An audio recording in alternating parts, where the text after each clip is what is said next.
кесиптештер кандайсыңар? Мага угулбай атабы же баардыгын эле учуп кое турабы? Шүрөм агай кандайсыз? Саламатсыздарбы? Мирлан агай угулуп атат. Мен микрофонумду азыр эметип алдым.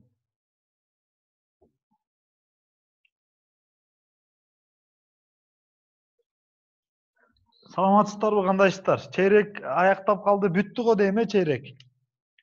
Биринчи чейректин бүтүшү менен куттуктайм баарыңыздарды.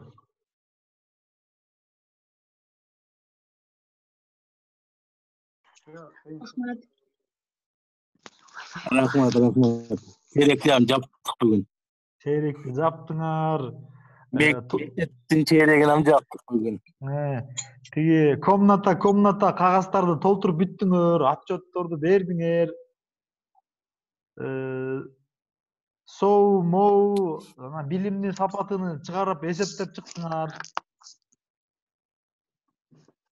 Айта бербе. Буюрса, тиги неме келди.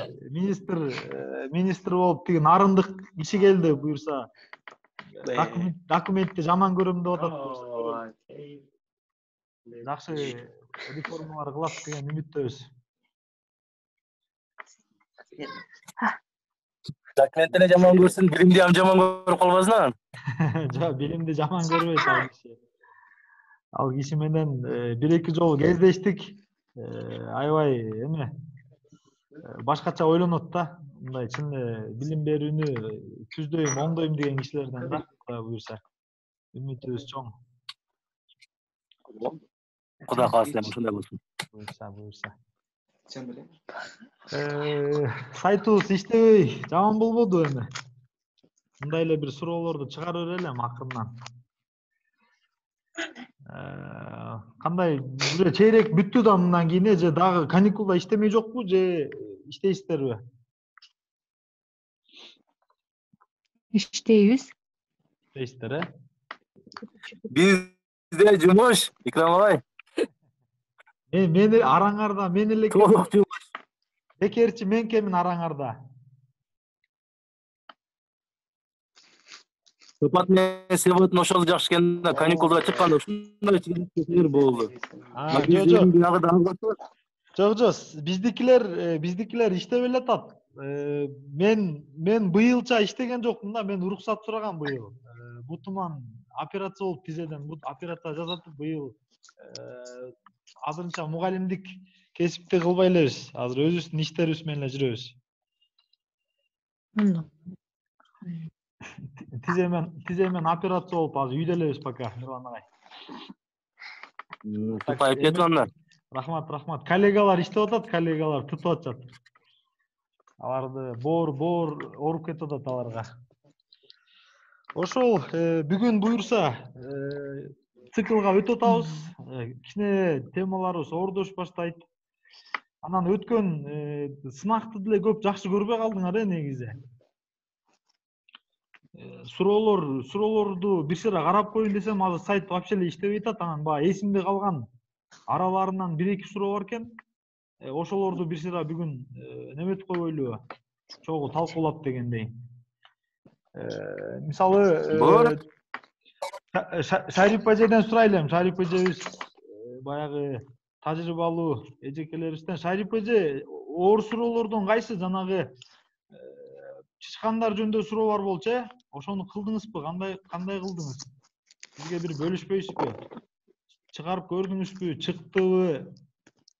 Кимдики чыкты? Ушу мендечи чычкандар жөнүндөгү мисалым чыкпай калды, калган төртөөсү чыкты да. Калган төртөө Ошонун чыкты. шарттарына жаш түшүнбөй калдым. Бир суроо жанагы модула деген суроо, ал жерде массив болчу. Мен мындай кылып атам да, сиздерге суроо берип атканда, бир эки суроо жеңил, баары чыгаргыдай. Бир суроо орто, анан эки суроону оор кылып атам, баягы арабызда деген мисалы сизге окшогон тажрыйбалуу, Мирлан агайга окшогон тажрыйбалуу адамдар бар, же башка эжеке агайлар олимпиадага даярдап жүргөн канча жылдан бери. Аларга баягы оңой суроолорду берип койгондо өтө зеригип кетпесин деп кичине оор суроолордон кошуп коюп атабыз да. Ошондуктан ошондой болчу. Анан модулону эмки массивде өткөндө чыгаралы, бүгүн жана чычкан боюнча талкуулап көрбөйлүбү кичине? Боло береби? Азыр кое туруңуздар.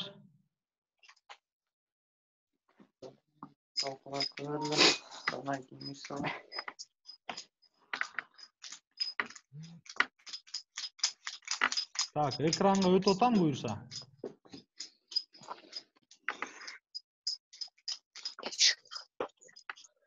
Чычкан маселесинде эме урматтуу ага эжекелер, бүгүн жанагы графический планшетти бирөө сурап кетти эле. Кичине оор болот, мындай колум жаман болсо тарынмаңыздар, мышка менен жазам себебичи. Баягы өткөндө графический планшет менен кичине жеңил болот эле. Чычкан мисалы оңой суроосунан баштабайлыбы? Оңойдон мисалы эсте калган жана неме бар экен? Минимум менен максимумду плюс кылган бир суроо бар болчу, Шарип эже. 3 сан берилчү. 3 сандын арасынан минимум менен максимумду кошкон bir программа түзгүлө деген. Мисал катары 10, 2 жана -1 деп берилсе, 10 менен -1'ди кошуп туруп, жыйынтыгын 9 деп чыгарып бериш керекпиз. Ушул боюнча кандай ойлор бар? Шарип эже, кандай кылдыңыз сиз? Канча шарт колдондуңуз? Же болбосо башка эжекелер? Анар эже бар биякта, Базаркулова Анар эжекебиз. Тамызбайлы толтурат. Тамызбайлы койт. Ага, кечиресиз, мен суроолорду көрбөй калдым эле. Экинчи суроо койгонуңузда жетишпей калдым. Сабактарым бар болгон үчүн. Түшүнүктүү. Шарип эже. Шарип эже. Могул боюнча канча шарт колдондуңуз мисалы? Мен мына койгон шарттарымы мына нетворк ачып алайынчы, анан кийин айтамын. Жарайт. Зульфе эже барбы? Зульфе эже өткөндө жакшы иштеп аткан эжекелерден. Өтүрсөң жакшы иштейт. Ага, суроону бир аз эстетип койсоң. Она. Дагы бир жолу.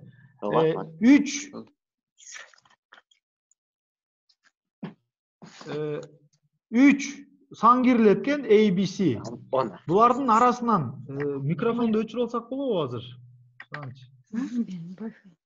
Ой, кайда тур.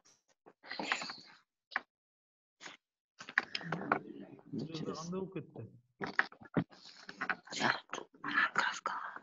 Тамызгыла. Микрофондорду өчүрүп аласыздар. Кимдики иштеп атат? Мен вроде өчүрдүм, бирок дагы эле. Микрофон. 3 сан берилет экен бизде. 3 сандын арасынан эң чоң менен эң кичинекейдин суммасын тапкан бир программа түзгүлө деген да. Ушул боюнча.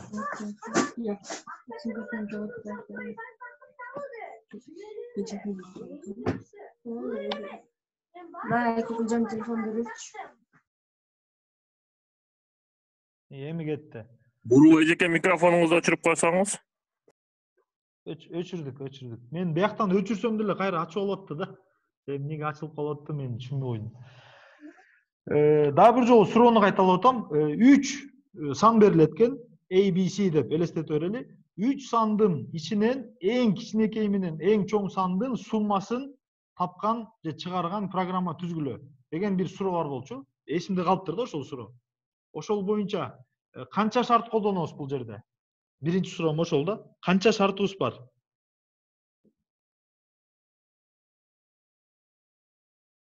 Биринчи максимумду табыш үчүн үчөөнү колдонобузбу? 3 шарт, туура. Анан минимумду табыш үчүн үчөөнү кылсак? Минимум табыш үчүн үчөөнү кылсак болот. Туура, жалпы 6 шарт болуп атат, Туура айтасыз Анар эжеке. Математикалык деле мындай карай калалы өзүбүз эле. Мисалы A мындай шарттарыбыздын бирөөсү A B'ден чоң болсо жана C'ден чоң болсо деген шартыбыз бар. Буну дароо ушундай болгон учурда A'ден C'ни кемитип сал деп жазсак болот, биринчи шартыбыз. Экинчи шартыбыз B A'ден көп жана A C'ден көп. Жол мисалы могул жерде биринчи A боюнча иштейличи, андан кийин эмелерге өтөйүн. Экинчи A кайра эле A эгер максимум болуп турганда B'нын минимум болуп калуу ыктымалы бар, Бул учурда эмне болуп калат? A плюс, кечирим сурайм. A плюс B. Мына эң биринчи сан менен эң акыркы сан. Жана кандай да ыктымал? B A'ден чоң болушу мүмкүн. A C'ден чоң болушу мүмкүн. Бул учурда кандай болуп калат? B менен C'нин суммасы. Кайра B максимум болуп турганда, C A'ден чоң болуп калганда, мындай да ыктымалыбыз бар. Мында кандай болуп калат формулабыз? B плюс A. Анан үчүнчү акыркы парабыз C. Эгерде C максимум болуп турган болсо, A B'ден чоң болуп калса, анда C плюс B акыркы шартыбыз C максимум болуп турганда, B'нин A'дан үстөмдүгү, ошондо формула C плюс A. Эми ушуну жакшынакай эмне кылыш керекпиз? Бул математикалык эсеп болду. Эми буну ошо формулага салып коюшубуз керек болчу. Ой, эмеге программалоо тилинде эми компьютерга буну түшүндүрүп берип коюш керек болчубуз, Буну эми компьютерга түшүндүрүп бериш керек болчубуз. Мисалы, мындай болуп калмаганда. Ошондо биздин 3 немебиз бар экен. 3 переменная бар экен. Кийин бул үчөөнү киргизебиз, A дейбиз, B дейбиз, C дейбиз. Буну жазгандан кийин эмне кылып баштайбыз? Шарт менен баштайбыз, шарт. Биринчи шартты эмне дедик элек? Эгерде A B'ден чоң болсо, and жана B C'ден көп болсо, анда эмне кылсын? Дароо чыгарып берсин бизге A плюс C деп берсин. Бул биринчи шарт. Андай болбой калса, мону эле азыр алып туруп эле копировать этип, ушунун үстүндө иштей беребиз. Экинчи шарт могул жерде A C'ден чоң болуп, C B'ден чоң болуп калса, анда эмне кылсын? Бизге A плюс B'ни чыгарып берсин. Минимум менен максимум. Дагы андай да болбой калса, башка ыктымалдар B. Эми маяка B менен ойнойбуз. Эгерде B A'ден көп болсо, жана A C'ден чоң болсо, анда эмне кылсын? B плюс C деп жазсын. Минимум менен максимум. Андай да болбой калды. Төртүнчү шартыбыз. Кандай болуп калышы ыктымалы бар? B C'ден чоң болуп туруп, жана C A'ден чоң болгондо, B плюс A. Дагы кеттик, караңыздар, шарттар уланып атат. 6 шарт, 6 ыктымал болушу мүмкүн. Ошонун баарын жазып чыгыш керекпиз. C'ге өттүк. C A'ден чоң болсо, A C'ден чоң болгондо, анда эмне кылсын? C плюс A деп жазсын. C плюс B. Туура эмес болуп калды окшойт. Могул жерин алмаштырып коюн азыр. A B'ден чоң болгондо. Андан кийин акыркы шартыбыз калды. Копировать эттик. Эмне болуп калды? C B'ден чоң болгондо, жана B A'ден чоң болгондо, C плюс A. Ошондо C плюс A, C плюс B, B плюс A, B плюс B, A плюс B, A плюс C. Болду, Эми негизи могул жерде акыркы ifти койсок болобу, койбой койсок болобу? Else деп туруп эле. Бул жерде мисалы моуну алып салсак болобу, ашыкча болуп калышы мүмкүн, туурабы? Моуну мисалы алып туруп, демейли азыр кала берсин. Ушул ойдон иштетип көрөлү. Негизи алып салсак деле болот, эми баягы шарттарды 6 шарт деп эдик белек. 6 шартты тең жазып чыктык. Негизи могу 5 шарт болбой калса, демек акыркы калган бул шарт Ошондуктан муну алып салсак деле болот да негизи. Эми иштетип көрөлү. Мисалы сандарды кирели. 10, 2, минус 1. Жыйынтык 9. 100, 56, анан 23. 123. Бул жерде кандай кылдык ошончу? Жанагы математикалык түрдө могу биринчи шартыбыз эмне болду? Эгерде B'ден чоң болуп туруп, C'ден чоң болуп калса. Ушунун эле биз баягы программага ушул түрдө түшүндүрүп берип атабыз. B'ден чоң болсо жана B C'ден чоң болсо деген бул язык программированияда ушундай болуп атат да. Мындайча айтканда, мындай болуп атат да. Математикалык бир эме бар. Кандай айтсам, бир суроонун үстүндө иштеп формула жазуу бар. Ошол нерсени программага туура түшүндүрө билүү керек да бизденчи. Бизден талап кылынган нерсе ошол. То есть логикалык алгоритмди чыгарган нерсени программага туура түшүндүрүп берүү. Эмне кылуусун так. Программа катасыз иштейт. Ошондуктан ошого туура түшүндүрүп берсек эле маселе эмне болгон болот? Экинчи болсо экинчи ыктымал мындай да болуп калышы мүмкүн. C'ден чоң болушу мүмкүн, C да B'ден чоң болушу мүмкүн. Аны да могул түрдө жазган болуп калдык. Ушуну түшүнтүп бияка чейин текшерген болдук. Азыр могул жерде мисалы мына. Могуну алып салып туруп деле дароо ушул жерге else деп туруп эле уже C плюс A деп койсок деле бул деле иштей берет. Эч кандай мисалы 100 56 23 десек 123 деп бизге чыгарып берет. Мына C менен A мындай кылалы. Акыркы шарт мындай болуш керек да. A минимальный болуш керек, C максимальный болуш керек, 123. A минималдуу, C максималдуу экөөнү иштетип койду. Катасыз иштеткен болуп калды.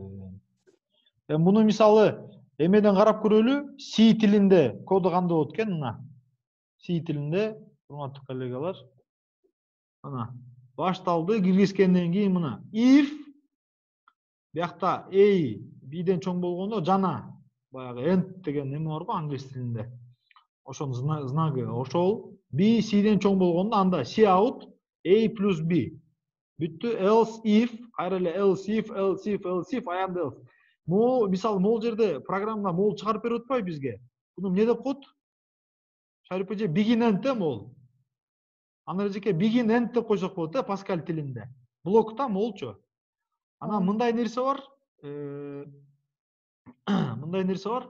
Любой мисалы бир функция, бир программа, бир код астындагы бир эле процессти ала алат да. Мисалы if A B'ден чоң болсо, анда A чоң экен дегенде, анда A чоң экен десек, мисалы C out A чоң B деп жазсак, могул бир эле процессти алат экен да, могул ifче. Эгерде мисалы C out деп туруп, тырмак ичинде B кичине A деп жаздырсак, не кылат экен? Программа могу экинчисин бизге экинчи процессти чыгарбайт экен, урматтуу коллегалар. Эмнеге? Себеби биз блокту койбой койгон болот. Блокту койгонубузда, эгерде мондай, бул begin'ден сөз. Экөө чоң иштетилет да. Бул end. Экөөнү могу процесс код. Экөөнү тең камтып, ичине камтып кетет да. Эгерде ушундай болсо, экөөнү тең иштет деген сөз. Могуларды алып салган болсок мына, кенеде эле бир кашалар да, каяктагы бир кашалар. Эгерде могуну алып салган болсок, анда бирөөнү эле иштетет. Буну мисалы мына, биз эмеден азыр текшерип көрсөк болот. Def-C'ден сразу көрсөтөлү, бая мисал катары.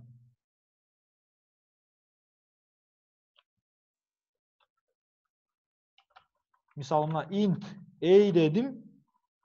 Int A анан B деп коеюн. Кийин A менен B-ни киргизгенден кийин текшерип атам мисалы.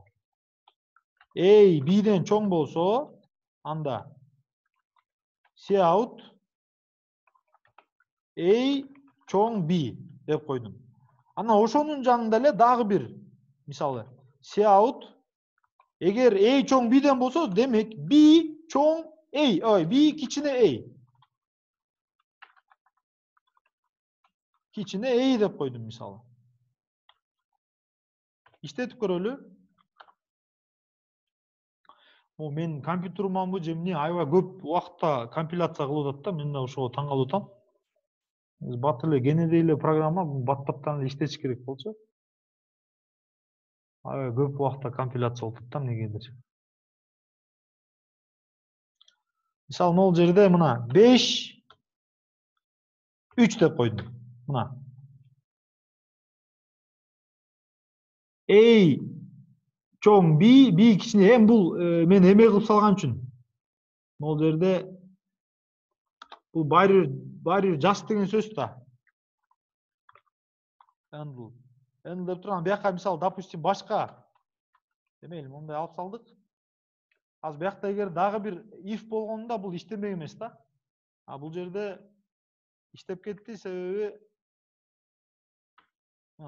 буну мисалы эме кылып салсак деле иштей берет. Азыр компиляция кылып болду.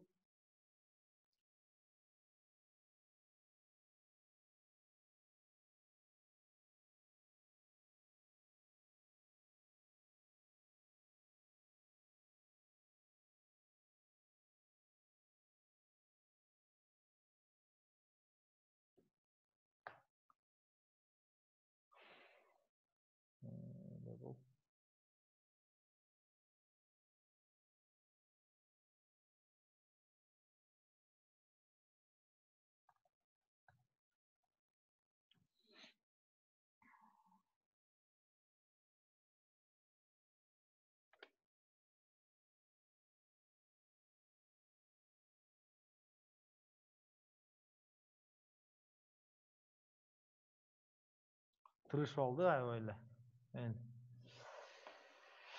Кыскасы могуларды мисалы бир эмени иштете турган болсок, могу блокту жазбай деле койсок болот, бирок ушул шартка жараша бир жана эки нерсени жаздырабыз деген болсок, анда сөзсүз түрдө блокту коюп коюш керекпиз. Блокту койбосок эмне болот? Бизге кыйынчылык түзгөн болот. Аборт дейт, мейли. Бул боюнча суроо жок да, түшүнүктүү эле да. Бул 3 сандын максималдуу жана минималдуу санын кошуу боюнча бул боюнча суроо жок. Эми мисалы азыр акырын могу мышык менен чычканды эметкенден кийин циклга өтөбүз да. Циклда бул нерсени ушунча узун, ушунча көп кодду жазбай эле чыгарып койсок болот да, Шариф эже. Циклды жана массивди колдонсок, анда ылдам эле болот. А C программасында андан да ылдам болот. Себеби C'нин библиотекасы кичине кененирээк болгон үчүн, мисалы C'де мынтип койсоңуз болот. Max A B деп койсоңор эле уже бияктан өзү максималдын таап болот. Сөзсүз түрдө экөөнү бири-бири менен салыштырыштын да кереги жок. Минимум A B деп койсоңуздар эле уже мунун минимумун алып койгон болот. C++да ушундай бир функция бар. Ошол бул боюнча бүттү. Экинчи жана оюмча эң оор суроо болчу чычкан менен мышыктар жөнүндө. По-моему, бир областтык бир эме суроо болгон да, бул бир канчанчы жылы чыккан ушул суроочу, областта чыккан. Суроо мындай: бизде дейт эки сан берилет дейт, n менен m. N деген дейт, жок, суроонун башында мындай дейт: бир чоң мышык дейт, эме чычкан, бир чоң чычкан. Bir çoğun çıçkandın vesi 7 gram eken. 7 gram. Bunun balası olsa, çıçkandın balasını ne de koyçulu? Möndelöy. Möndelöydün vesi olsa 1 gram eken. 1 gram. Emi mınday deyit. Emin içinde deyit. Kısa bir коробканын içinde çıçkanlar бар болчу дейт ошо. Чоң чычкан менен мөндөлөйлөр бар болчу дейт. Ошол мөндөлөйлөр дейт. N эмеси коробкадан кетип калгандан кийин n бойдон калыптыр да коробкадачы. N грамм калыптыр. Ошо баарынын веси n грамм экен коробканын веси. А башталгычта дейт. Башталгычта эмне болчу дейт? m грамм болчу дейт. Бүт бардыгы. Бул жерде дейт башталгыч тап эң баштапкы тапта минимум канча мөндөлөй болгонго ыктымалдыгы бар деген суроо болчу да. Ошондо мисалы менен көрсөтөйүн. По-моему 23 болуш керек эле. 23 бул калыптыр n 23 грамм калыптыр. Бир канча ошо мөндөлөй менен чычкандар кетип калгандан кийин. А баштапкы немеси по-моему канча эле? Мисалы 43 деп коелу. Баштапкысы 43 болсун. Ана могу мүмкүндө жообу канча болушу мүмкүн? Канча жообу кантип чыгыш керек тестке? Минималдуу канча мөндөлөй башында бар эле дейт. Мону мисалы эгерде 7ге бөлсөк, 7ге бөлө турган болсок, мындан 3 чычкан 2 мөндөлөй болуп калат, туурабы? Туура айтамбы? Молда. Эгер ушул коробкада эгер 23 грамм калган, 23 грамм калган болсо, демек үчүндө 3 чычкан менен 3 чоң чычкан менен минималдуу 2 мөндөлөй жатат деген сөз. А могул жерди карай турган болсок, 6 чоң чычкан жана бир мөндөлөй. Бир эле мөндөлөй калган болот. Бирок бир мөндөлөй анан жыйынтыкка 1 деп жаза албайбыз. Эмнеге? Себеби 2 деп чыгып атат да. А бирок демек могул жерде биз эмне кылыш керек экенбиз? Азыр мисалы 2 мөндөлөй болчу дегендей болсок, анда 43төн 2-ни алганда 41 болуп калып атат. 41 эч бир түрдө 7ге бөлүнбөгөндүктөн бул ыктымалдык ыктымал болбойт да. 2 болуштун ыктымалдыгы жок. Демек ки бул жерде 2ден көп мөндөлөй бар болчу. 2ден көп мөндөлөй бар болчу. Демек бунун жообу канча? 2 мөндөлөйдөн көп болсо, эң жакын эле 35 алсак 8 мөндөлөй бар болчу экен, урматтуу коллегалар. Эгер башында коробканын веси 43 грамм болсо, бир канча мөндөлөй чычкан кетип калгандан кийин 23 калган болсо, демек ки башында 8 мөндөлөй бар болчу. Ол жерден 6 мөндөлөй менен ошолса бир канча неме кетип калган да, демек. 8 мөндөлөй. Себеби 2 муякта 1 болуп атат. Эгер ошол эме менен эсептесек, бирок коробкада азыр 2 мөндөлөй калып атат. Ошондо бунун эмесин кантип жазсак болот? Канча шарт бар экен демек бу жакта?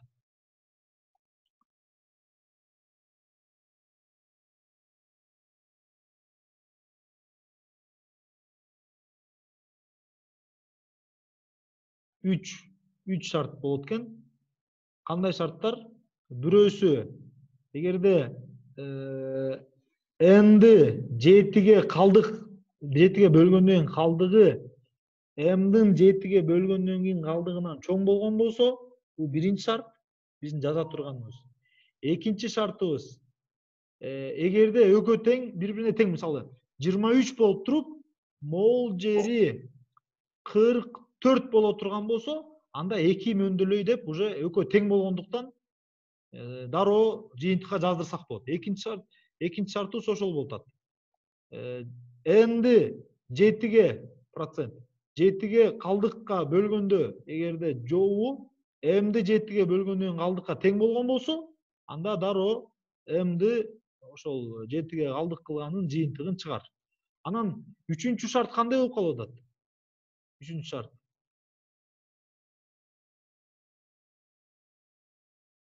Üçüncü şart, эгерде m-дин калдыгын m-дин 7ге бөлгөндөн калдыгы n-дин 7ге бөлгөндөн калдыгынан чоң болуп калса, анда дароо m M mod 7'ni çıkar деп неме кылсак болот. Программага эметип көрөлүбү бул нерсени? Логикасын түшүндүк да, урматтуу коллегалар. Ушул суроонун. Шарип эже туура эле болду, Шарип эже?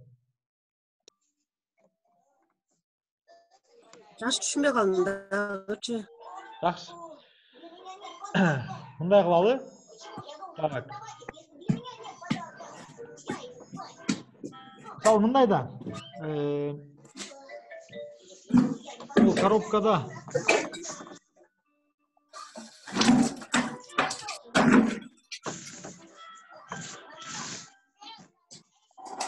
М деген башталгыч ошо жалпы мөндөлүүлөрдүн суммасы экен да.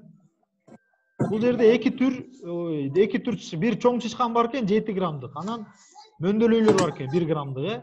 Ошол бир канчасы ичинен качып кеткенден кийин коробканын ичинде коробканын веси М болуп калыптыр да. Анан суроо мындай болуп атат. Баштапкы ошол биринчи качып кете электе минималдуу канча мөндөлөй бар эле деген суроо. Могу бирлерди сурап атат да бизденчи. Анан бул жерде мисал жана мисалда 23 менен 43 деп берсе, жыйынтык 8 деп чыгыш керек экен. 8 мөндөлөй бар болчу экен башында. 8 мөндөлөй болсо демекки бул жерден 4 мөндөлөй менен 20 кеткен болуп атабы, 20 грамм. 4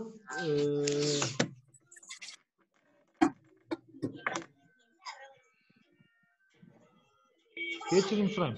6 мөндөлөй менен 2 чоң чычкан качып кеткен болуп атат. Эми караңыздар. Бул жерде мына минус могу канча болуп атат? 20 грамм качып кеткен болуп атпайбы могу коробканын ичиненчи? 20 грамм деген 6 мөндөлөй менен 2 чоң неме качып кетиптир. Эмнеге? Себеби 23-түн ичинде 3 чоң менен 2 мөндөлөй калыптыр. А жалпысынан ошондо 8 мөндөлөй болот атпайбы? Калган суммасы. Эми түшүндүкпү? Ооба. Эми кичине түшүнүктүүрөөк болду, Мына, бул мындай экен. Бул 43 болчу экен башында. Мөндөлөөлөр качып кеткенден кийин 23 калыптыр. Анан суроо атат. Минималдуу канча калды? Бул жерден караңыздар, 20 грамм качып кеткен болуп атат. 43төн 23-тү алсак, 20 грамм жок. Качып кетти деген сөз. Бул качып кеткендин ичинде демекки, 20-ны эгер талдай турган болсок, 2 чычкан, 2 чоң чычкан. Анан 6 кичинекей мөндөлөй экен. Ошондо 20 чыгып атат. 7 көбөйтүү 2 14, 6 көбөйтүү 1 плюс 20. А бул жерде биздики моолда көрүнгөн нерсе 3 чоң мөндөлөй жана 3 чоң чычкан, 2 кичинекей мөндөлөй болуп атат. Жалпысынан. Монун талдамасы. Коробканын ичинде азыр калыптыр ошо ойдун. А башында канча болуп атат ошондо бизде? Демекки, 2 калган болсо, 6 качып кеткен болсо, демекки бизде эмне экен? 6 чычкан, кечирип сурайм, 5 чоң, мына, 5 чоң чычкан жана 8 мөндөлөй бар болчу экен башында. Эми караңыздар, дал келдиби мына? 5 мөндөлөй бар болчу экен. 2 качып кеткенден кийин 3 калыптыр, 3 чычкан, кечирип сурайм. 3 чычкан. 8 мөндөлөй бар болчу экен, 6 качып кеткенден кийин 2 калып калыптыр. Ошон үчүн 23-43 дегенде бизге 8 деген жоопту чыгарыш керек. Көрдүңүздөрбү? Ана мен айтып атам, бул жерде 3 шарт бар деп атам. 3 шарт. Биринчиси, эгерде 2 берилген сандардын 7ге бөлүнгөндөн кийин калдыктары 0 болсо, анда жыйынтык 0. Биринчи шарт. Пасайтлачы. Нура. Бул жерде мен дагы тиякта үн чыгып атса кыйкырып болуп атпаймынбы? Микрофондорду эле өчүрүп койсоңуздар. Биринчи шарт ушундай деп атабыз. Экөөнү тең 2 эмелери калдык 7ге бөлгөндөн калдыктар 0 болгон болсо, демек ки 0. Анда минималдуу ал жерде жок экен, өндөлөй болгон эмес. Бир гана чычкандар экен. Экинчи шарт болсо, экөөнү 7ге калдыгын бөлгөндөн кийин калдыктары тең болуп калса, мисалы 23 деп туруп, могул жерде 44 деп койсоң, анда 7ге бөлгөндө 2 калдык болуп атат, бул да 7ге бөлгөндө 2 калдык болот. Демек ки 2 мөндөлөй бар болчу баштапкы. 2 жыйынтык ушуну чыгарып берсин. Бизге m-дин же n-дин айырмасы жок, экөөнүн бирөөнүн калдыгын. Үчүнчү шарт болсо, 4 шарт болуп кетет экен даже. Үчүнчү шарт, эгерде n-дин 7ге бөлгөндөн кийин калдыгы m-ден чоң боло турган болсо, анда формулабыз мындай болот. Мисалы, мындай мисалды көрсөтөйүн. Кандай болсун? Мисалы, 23 деп туруп 70 деген болсун. Буну 7ге бөлгөндө 0 деп көрсөтүп атпайбы? Туурабы? 7ге бөлсөк 0. То есть 7 чоң чычкан деп кабыл алып атат баштапкы. А буну бөлсөк 2 мөндөлөй ашып калып атат да. Демек ки башында бул 2ден көп бар болчу да, бул 0 боло албайт. Себеби коробкада азыр качып кеткенден кийин коробкада 2 мөндөлөй бар экен. Демек ки бул жерде